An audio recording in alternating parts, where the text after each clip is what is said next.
Audio viral हो रहा है सर, क्या चीज का हो रहा है? देखिए वो झूठा कोई वायरल कर रहा है कि आप किसी से पैसा अति किए हैं, लेकिन इस तरह का हम किसी से बात भी नहीं किए हैं।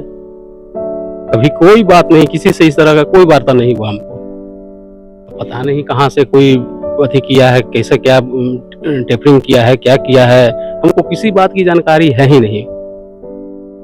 और न इस तरह का हम किसी से बात किए हैं, किसी से नहीं किए हैं। वायरल क्या चीज का हो रहा है ऑडियो? कुछ नहीं कि आप मैटर क्या है उसका? कुछ नहीं, आप पैसा का डिमांड किए हैं, तो इसलिए उसमें आप क्या बोल रहे हैं? पैसा भी नहीं बोले, कुछ नहीं, हम कुछ बोले भी नहीं किए हैं उसमें। तो केवल उसमें आ रहा है इसे आप आकर के मिल लीजिए। हम तो यहाँ पे अभी रजिस्ट्रार साहब के जो हैं कार्यालय में हैं, सहायक में हैं। कोई सहायक में? हाँ, नाम क्या हुआ? श्रीधर कुमार हुआ।